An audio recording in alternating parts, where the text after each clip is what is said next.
मैं विवेक कुमार मिश्रा सतपुड़ा ITI रीवा चुराटा से आपका फिर से स्वागत करता हूं। आज हम ITI वर्कशॉप का फर्स्ट चैप्टर पढ़ेंगे जिसका नाम है यूनिट अर्थात इकाइयाँ। सोचिए अगर इकाइयाँ ना हो तो मैथ का कैलकुलेशन कैसा होगा। जैसे मान लीजिए हमें किसी से 10 रुपये लेने, ठीक है, तो हम उसको क्या बोलेंगे कि हमको 10 दे दो। तो अगर ऐसा हो जाए तो सोचिए कितना अजीब रहेगा, या अजीब कह सकते हैं या फिर ये कह सकते हैं कि मतलब कोई महत्व नहीं रहेगा, उन संख्याओं का कोई महत्व ही नहीं रहेगा। अगर हमको 1 मीटर कपड़ा चाहिए और अगर हम दुकान में जाएं और बोलें कि हमको भैया 1 चाहिए, है ना, तो 1 क्या चाहिए, 1 मीटर कपड़ा चाहिए ना। ऐसे थोड़ी कि उसको पता है, उसने आपका माइंड रीड कर लिया कि आपके दिमाग में 1 मीटर ही चल रहा है, आपको बताना पड़ेगा। मतलब हम ये कह सकते हैं कि अगर कोई संख्या है और उसकी इकाई नहीं है, यानी वो संख्या इकाई रहे थे, तो उसका कोई महत्व नहीं होगा। ठीक है, तो आज हम इकाइयों के बारे में पढ़ेंगे, है ना, कहाँ पर कौन सी इकाई उपयोग की जानी चाहिए, है ना, कब छोटी इकाइयाँ हमको उपयोग करी जानी चाहिए, कब बड़ी इकाइयाँ उपयोग की जानी चाहिए। इस प्रकार से हम आज इकाइयों के बारे में पढ़ेंगे। ठीक है, तो इकाइयों की परिभाषा, इकाई की मतलब परिभाषा मैंने बता ही दी आपको कि किसी भी संख्या का बिना इकाई के कोई महत्व नहीं होता। ठीक है, तो देखिए यहाँ पे यूनिट लिखा हुआ है, ये आपको समझ में नहीं आ रहा होगा। ठीक है, यहाँ पे यूनिट लिखा है, तो इसको 3 भागों में बांटा गया है ना, इसको 3 भागों में बांटा गया है। पहला है दूरी, दूसरा है भार और तीसरा है समय। ठीक, अब किसी भी चीज में इन तीनों इकाइयों का मतलब और भी आदि बहुत सारी इकाइयां हैं, लेकिन मुख्यतः इन 3 भागों में ही बांटा गया। ठीक है, अब आगे हम क्या पढ़ेंगे कि मतलब कितनी प्रणालियां होती हैं। ठीक, तो इसकी मुख्यतः 4 प्रणालियां होती हैं। पहली होती है आपकी FPS। ठीक, FPS क्या है बताएंगे, बहुत ही मतलब कम शब्दों में आपको पूरी चीजें समझ में आ जाएगी, बहुत ज्यादा डिटेल में जाने की जरूरत नहीं है, बहुत ज्यादा थ्योरी लिखने की जरूरत नहीं है, एक एक वर्ड में आपको समझ में आ जाएगा। पहला होता है आपका FPS, दूसरा है CGS, तीसरा है आपका MKS और चौथा है SI। ठीक, ये सिस्टम है या हिंदी में इनको प्रणाली कहा जाता है। ठीक, अब देखिए FPS क्या है। FPS का फुल फॉर्म होता है फुट पाउंड सेकेंड। F का मतलब फुट, P का मतलब पाउंड और S का मतलब सेकेंड। मतलब FPS प्रणाली में दूरी का मात्रक फुट होता है, भार का मात्रक पाउंड होता है और समय का मात्रक सेकेंड होता है। ठीक है, मतलब FPS क्या है, FPS एक प्रणाली जिसमें दूरी का मात्रक फुट, भार का मात्रक पाउंड और समय का मात्रक सेकेंड होता है। इसी तरह CGS एक प्रणाली है। CGS में क्या हो जाएगा, देखो C से हो जाएगा सेंटीमीटर, G से हो जाएगा ग्राम और S से सेकंड। समय की इकाई सब में सेकंड ही रहेगी। ठीक है, क्योंकि समय की सबसे छोटी इकाई सेकंड होती है और समय की कोई और इकाई होती है नहीं।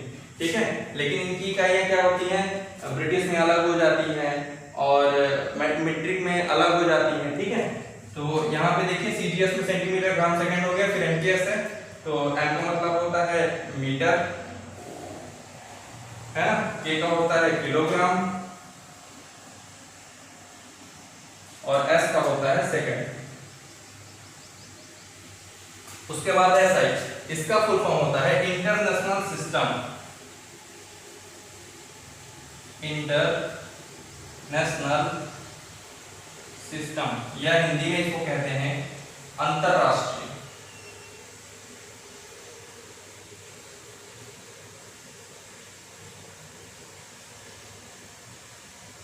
अंतरराष्ट्रीय पद्धति या प्रणाली। ठीक है, जो SI सिस्टम है ये हमारा CGS और MKS दोनों की भांति ही होता है।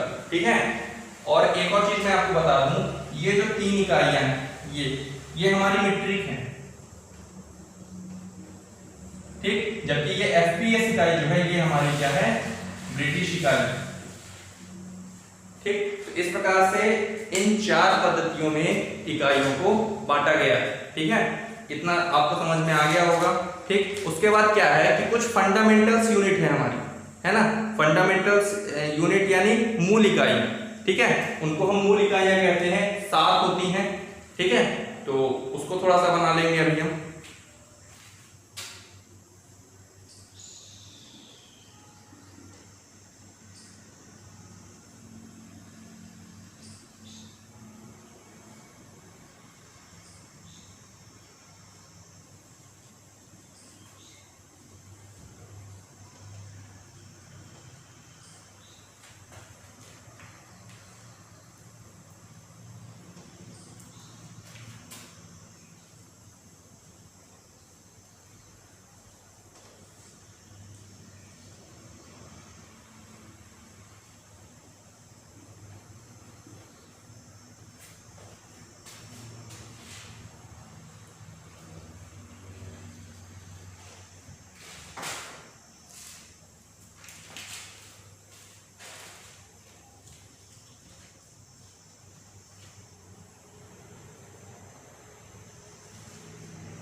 तो दोस्तों ये है आपकी टेबल मूल इकाइयों की। ठीक है, फंडामेंटल यूनिट्स जिसे हम कहते हैं। इसमें आपकी पहली राशि क्या है? लंबाई। ठीक है, लंबाई को इंग्लिश में लेंथ भी कहते हैं। ठीक, इसकी जो इकाई होती है मतलब मूल इकाई वो मीटर होती है। ठीक है, इसकी जो मूल इकाई होती है वो क्या होती है? मीटर। इसका प्रतीक क्या होता है? एम, है ना। अब यहाँ पे देखिए दूसरी इकाई जो हमारी द्रव्यमान। ठीक है, द्रव्यमान को हम मास भी बोल सकते हैं। ठीक, द्रव्यमान को हम मास बोल सकते हैं। इसकी मूल इकाई किलोग्राम होती है, प्रति केजी होता है। ठीक है, तीसरा है समय, समय को सेकंड और सेकंड का मात्रक एस होता है। चौथा है हमारा विद्युत धारा यानी इलेक्ट्रिक करंट। ठीक है, इसका जो मात्रक होता है वो एम्पियर होता है। ठीक, और इसको हम कैपिटल ए से प्रदर्शित करते हैं। ठीक, उसके बाद है तापमान, है ना। तापमान अर्थात टेम्परेचर। टेम्परेचर को हम केल्विन से मापते हैं। इसकी जो मूल इकाई होती है वो केल्विन होती है। डिग्री सेल्सियस, फ़ारेनहाइट, ये सारी भी इकाइयां होती हैं, लेकिन जो मूल इकाई होती है वो क्या होती है? केल्विन होती है, और इसको हम के से प्रदर्शित करते हैं। ठीक है, उसके बाद है आपका प्रकाश तीव्रता। इसको इंग्लिश में हम ल्यूमिनियस इंटेंसिटी भी कहते हैं। ठीक है, लुमिनस इंटेंसिटी, इसकी इकाई होती है कैंडेला। ठीक है, और इसको हम सीडी, कैपिटल सी और स्मॉल डी से प्रदर्शित करते हैं। ठीक है, उसके बाद है वस्तु की मात्रा। है काफी छोटी इकाई होती है ये वस्तु की मात्रा। इसकी इकाई होती है मोल। ठीक है, और इसको हम प्रदर्शित करते हैं किससे? MOL। ठीक है, उसको मोल कहते हैं।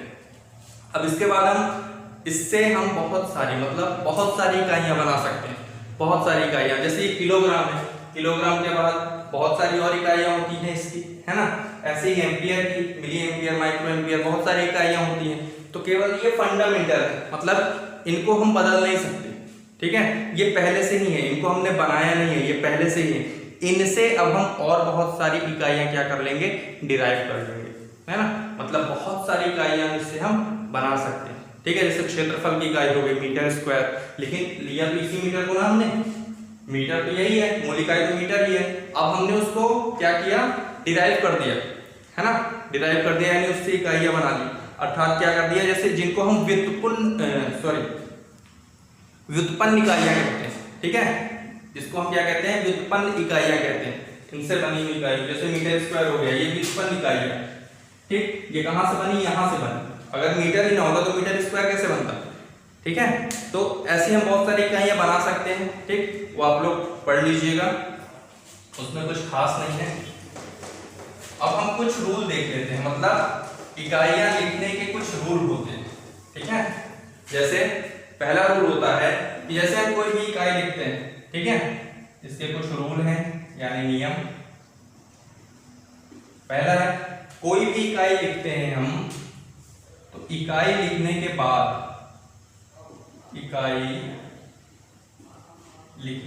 बाद पूर्ण विराम का चिन्ह नहीं लगाया जाता। पूर्ण विराम का चिन्ह नहीं लगाया जाता है ना। यानी ऐसा नहीं कि आपने मीटर लिखा और उसके बाद ये कर दिया, है ना, या डॉट कर दिया कि गलत, ठीक, ये हम नहीं कर सकते, ठीक। दूसरा क्या है, कोई भी इकाई बहुवचन नहीं होती, है ना, प्लूरल नहीं होती, है ना, कोई भी इकाई प्लूरल नहीं होती, सिंगुलर ही रहती है, ठीक है।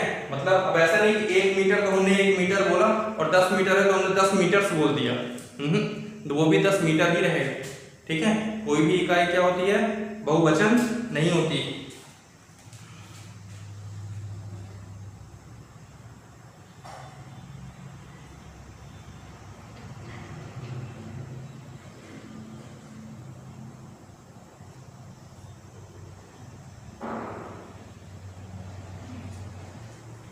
ठीक, और भी एक चीज है, जैसे बहुत सारे शून्य लगे हुए, जैसे मान लीजिए कोई देखिए दूसरा तो हो गया बहुवचन, मतलब एक वचन पद्धति में लिखते हैं, ऐसा लिख सकते हैं, एक वचन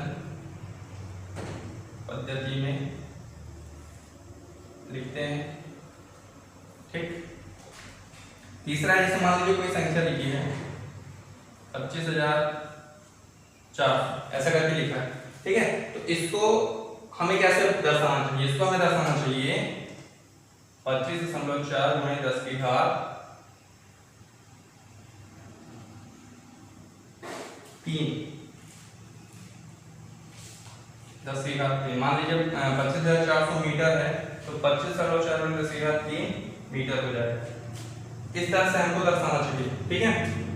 और बड़ी बड़ी इकाइयां होती हैं तो उन्हें हम मतलब ये कहना चाहिए कि 10 की घात में दर्शाना चाहिए, ठीक है। 10 की घात में दर्शाने से हमें कम लिखना पड़ेगा और समझ में आएगा, चीज़ें क्लियर होती हैं, ठीक है। क्योंकि बहुत काफ़ी लंबी लंबी दूरी होती है, काफ़ी बड़ी बड़ी क्या कहते हैं कि बड़े बड़े नंबर्स आ जाते हैं, तो उनको फिर ऐसे थोड़ी, ऐसे तो पूरा बोर्ड ही भर जाएगा 0 0 में, है ना। तो इसलिए क्या कहते हैं कि हम 10 की घात में उनको दर्शाते हैं, ठीक है।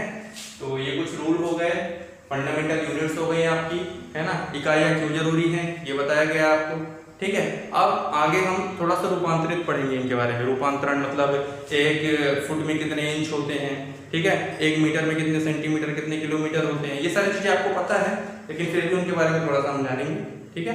धन्यवाद।